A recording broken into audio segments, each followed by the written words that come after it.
evening in the small town of Ravenwood. 3 adventurous friends named Sarah, Mark, and Alex were looking for some excitement to spice up their mundane lives. They had heard tales of an old, decrepit house on the outskirts of town, known as the Whistler's Abode, rumored to be haunted for decades. The local legend was that it was once the home of a twisted clown who had committed unspeakable acts before vanishing without a trace. The friends, fueled by curiosity and a daredevil spirit, decided to investigate the eerie stories surrounding the house. Armed with flashlights, they made their way through the overgrown path leading to the old mansion. As they approached the house, its ghastly appearance became clear. Broken windows, creaking boards, and ivy-covered walls greeted them, creating an unsettling atmosphere. The wind whispered through the trees, as if warning them to turn back.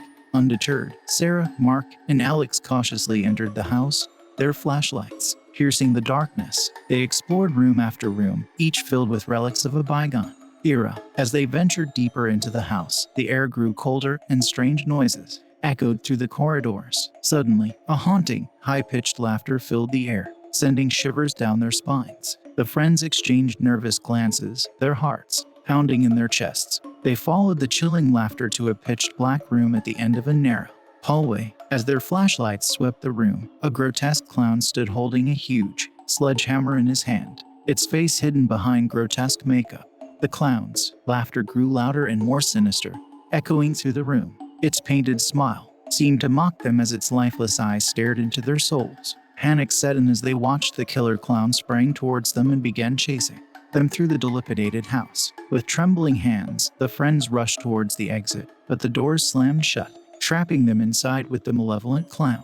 In their haste, the 3 friends became separated, each going in different directions. The killer clown's laughter filled hallways. Alex found a lit hallway and began carefully walking, trying not to make any noise, when suddenly, the killer clown came out from nowhere and began chasing Alex. Everywhere Alex went, the killer clown would find him and chase him while laughing its evil laugh. Minutes go by, and Alex finds Sarah hiding in a dark corner. Both are relieved to find one another, but now they must find Mark. The house became deathly quiet, with no laughter being heard. Meanwhile, Mark found himself a room with an old plaid chair. He was exhausted and, not realizing how much danger he was in, Mark decided he would rest for a few minutes in the old chair. But as he was dozing off, he felt hands grab his shoulders, realizing that it wasn't his friends that came to save him, but it was the killer clown.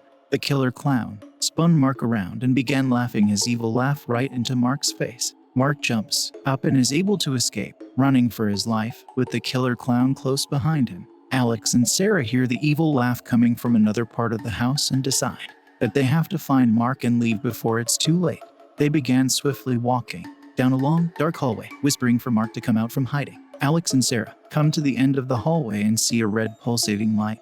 And when it flashed red, the killer clown was standing there with the sledgehammer in one hand and a red balloon in the other. They scream and turn to run with the killer clown right behind them, swinging the sledgehammer towards them. As Alex and Sarah find the back door, Mark comes out from the shadows screaming and runs towards his friends. "Run, he's behind me," Mark yells. Outside, the night air was a welcome relief, but their ordeal was far from over. The clown pursued them, its laughter echoing through the night. Sarah, Mark, and Alex ran as fast as their legs could carry them, their hearts pounding with terror. They made it back to the safety of Ravenwood, where they sought help from the local authorities. But when the police investigated Whistler's Abode, there was no sign of the clown or any evidence of its existence. To this day, Sarah, Mark, and Alex are haunted by the memory of that chilling night, never knowing if the killer clown was real or just a figment of their imagination.